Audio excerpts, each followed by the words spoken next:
Good morning बच्चों। Good morning भैया। आज हम पढ़ेंगे ट्रायंगल एंड इट्स प्रॉपर्टीज।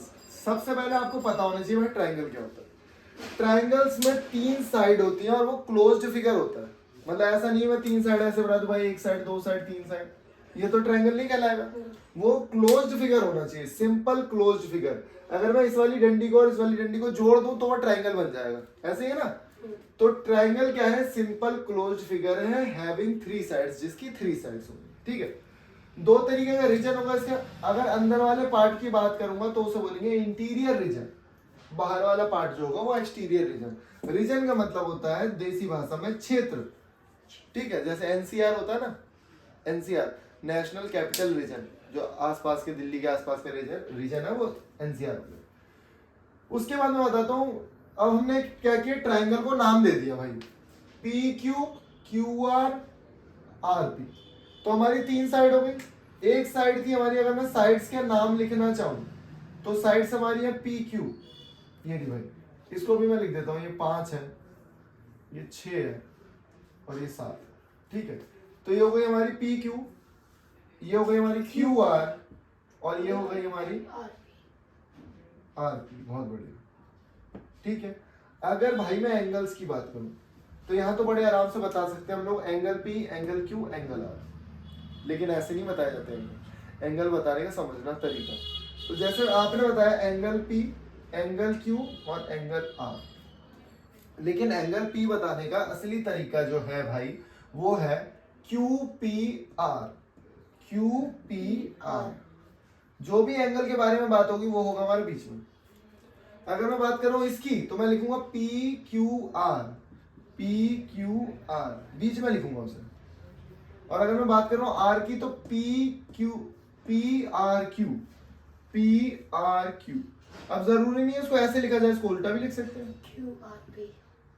लेकिन बस ये याद रखना आर जिस एंगल की बात कर रहा हूं वो लिखूंगा बीच में। ठीक है, एक प्रॉपर्टी मैंने आपको ये बता दी। ऐसे यहां पे भी हो जाएगा, ऐसे यहां पे भी हो जाएगा। दो जो सबसे बड़ी जो साइड होगी, सबसे बड़ी साइड जो भी होगी, जैसे मैंने एक ट्रायंगल ये बनाया, सबसे बड़ी साइड आपको पता ही लग रही है ये। सबसे बड़ी साइड जो भी होगी, जैसे यहाँ सबसे बड़ी साइड के 6, ये हमेशा छोटी होगी इन दोनों साइड्स को जोड़ के। दोनों साइड को, छोटी साइड को जोड़ना जरा, 5 और 6, तो ये तो भाई 11 बैठ रहा है और ये सेटिस्फाई हो रहा है। अगर ये कंडीशन सेटिस्फाई हो रही है तो ही ट्रायंगल बनेगा, तो ही ट्रायंगल बनेगा, अदरवाइज ट्रायंगल नहीं बनेगा।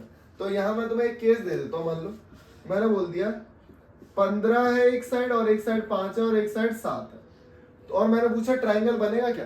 तो आपको क्या करना है, जो भाई सबसे बड़ी साइड है वो छोटी होनी चाहिए बाकी के साइड्स को जोड़ के। तो आप इन दोनों को जोड़ो, क्या ये सही बैठ रहा है? बिल्कुल गलत बैठ रहा है। 12 कोई बड़ा होता है, छोटा होता है। तो ठीक है, तो इसका मतलब ये ट्रायंगल कभी जिंदगी में बन ही नहीं सकता। ट्रायंगल बनने के लिए ये वाली चीज फॉलो होनी चाहिए, ये वाली चीज सेटिस्फाई होनी चाहिए, जब ये हमारा ट्रायंगल बनेगा। तो जल्दी से आप इसे नोट करो, फिर मैं तुम्हें आगे की बातें बताता हूं। तो बच्चों यहाँ पे मैंने आपको एक ट्रायंगल बना के दिखाया जिसका नाम है पी क्यू आर। ठीक है, अब हम बात करेंगे एक्सटीरियर एंगल और इंटीरियर एंगल की। तो यहाँ समझना आप लोग, मैं एंगल कुछ भी ले लेता हूँ, मैं 50 ले लिया, इसे ले लिया 60, इसको ले लिया 70। ये बात हमेशा ध्यान रखोगे, तीनों का सम होगा 180। तो बिल्कुल भाई 180 हो रहा है, बिल्कुल हो रहा है 180। अब ये जो तीनों एंगल दिख रहे हैं ये इन्हें बोला जाता है इंटीरियर एंगल। इन्हें क्या बोला जाता है? Interior angle. अब ये एक्सटीरियर एंगल क्या होंगे? तो एक्सटीरियर एंगल मैं आपको बताता हूँ। अगर मैंने इस लाइन को आगे खींच दिया तो ये आपका एक्सटीरियर एंगल 110। ठीक है, इस लाइन को मैंने यहां पे खींच दिया तो ये हमारा एक्सटीरियर एंगल हो गया 130। ठीक है, इस लाइन को मैंने ऐसे खींच दिया तो ये एक्सटीरियर एंगल हो गया 130। तो मैं चेक करता हूं एक्सटीरियर एंगल का सम कितना होगा, 110, 120, 130, तो ये हो गया 360। तो एक छोटी बात और हमें पता लगी, कभी भी एक्सटीरियर एंगल का सम जो होगा हमेशा हमेशा 360 होगा। हमेशा एक्सटीरियर एंगल का सम हमेशा 360, इंटीरियर एंगल का सम हमेशा 180। ठीक है, और जैसे पता क्या होगा, ध्यान से देखो, अंदर वाला एंगल छोटा तो बाहर वाला बड़ा। अगर मैं अंदर वाले एंगल्स की बात करूं तो ये 50 था और ये 60 था और ये 70 था। क्या इन दोनों को जोड़ के 180, इन दोनों को जोड़ के 180, इन दोनों को जोड़ के 180। तो भाई ये बात और याद रखोगे कि एक्सटीरियर एंगल और इंटीरियर एंगल को जोड़ के हमेशा 180 है। तो ये बात हमने सीखी है। देख लो भाई 180 180 180। अगर एक इंटीरियर एंगल छोटा है तो एक्सटीरियर एंगल बड़ा होगा, समझे? मान लो मेरे पास 180 रुपए, हम दोनों को मिला के 180 रुपए होंगे। अगर मेरे पास कम रुपए है तो तेरे पास ज्यादा होंगे, अगर तेरे पास कम रुपए है तो मेरे पास ज्यादा होंगे। तो अगर यहाँ कम है तो यहाँ ज्यादा होगा, यहाँ कम है तो यहाँ ज्यादा होगा। समझ पा रहे हो इस चीज को? इस चीज को ध्यान में रखना, बहुत छोटी छोटी चीजें हमें समझनी है। तो जैसे मैंने आपको बताया कि भाई तीनों एंगल्स को जोड़ के क्या आएगा, अंदर वाले 180 है ना। तो अगर कभी आपको रेशो दिख जाए 2:3:5, ये एंगल PQR का रेशो है। एंगल PQR का क्या है भाई? रेशो है। तो आपको कुछ नहीं करना, बहुत आसान सा है। आप इनके आगे लगा दो x, इनके आगे लगा दो क्या x, और इनको भाई जोड़ दो, इनको भाई जोड़। तीनों को जोड़ोगे कितना आएगा? 10x बराबर 180। x की वैल्यू 180/10, तो x की वैल्यू हो गई 18। अच्छा, तो पहला एंगल क्या था भाई मेरा? P क्या था? 2x था, तो 2 × 18 हो गया हमारा 36। तो हमें पता लगा P कितना है? 36। Q कितना था? 3x, तो इसे लिखूंगा 3x। 3 × 18, 18 तिया 54। ओके जी। और R कितना है? 5x, तो 5 × 18 जो कि हो गया 90। तो तीनों एंगल पता लगे और तीनों को जोड़ के भी 180 हो रहा है। ठीक है, इतनी बात आपको समझनी है बहुत अच्छे तरीके से। देखो ना, इन दोनों को जोड़ो 90 होगा, 90 90 180 हो गया। ठीक, तो अब हमें देखना है कि हम क्या सीखने वाले हैं, कुछ नया।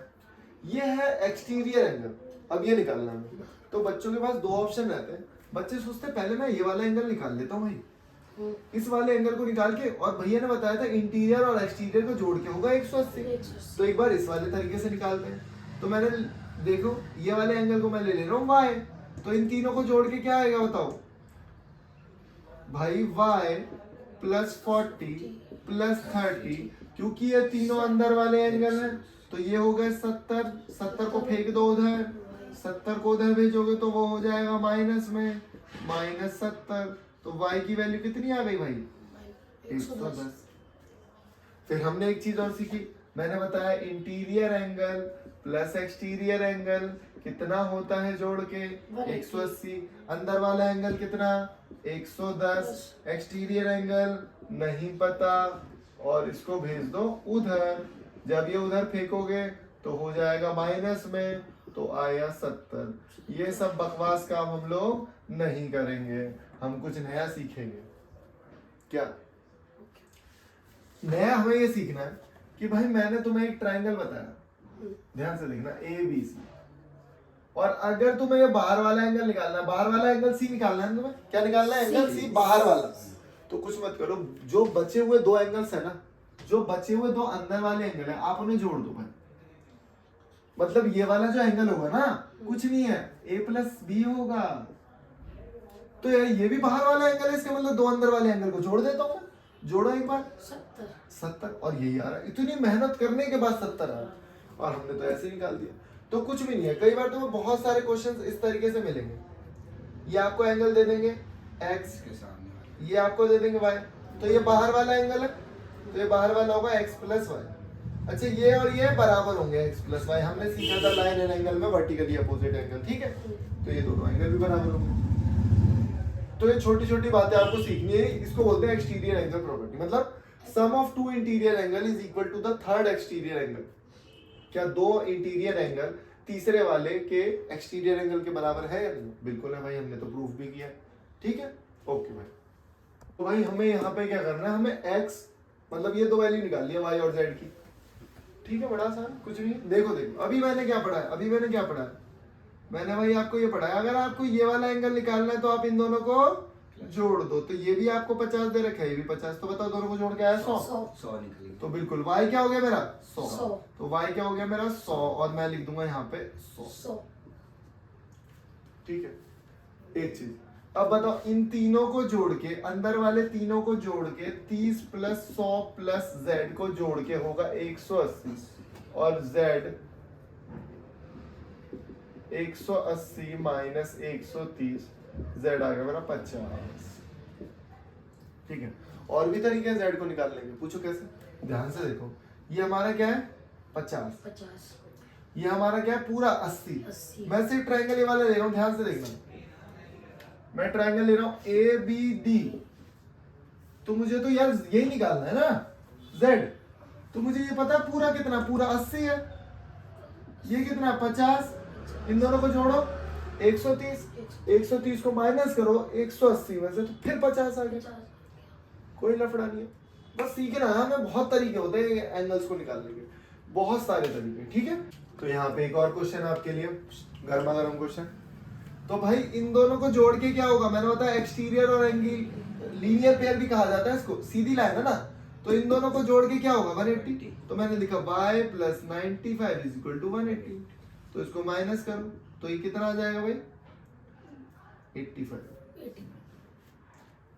85 ही आएगा ना। हाँ ये ठीक है, अब ध्यान से देखो, बहुत एक छोटी चीज क्या है, जब मुझे पता लगे y क्या है 85, तो मैं लिखूंगा 85। अभी हमने क्या सीखा था, इन दोनों को जोड़ के बाहर वाला एंगल आता है तीसरा वाला, वाओ, तो x का सम होगा 40 प्लस 85, तो ये हो जाएगा हमारा 125, हो जाएगा हमारा 125। ठीक है।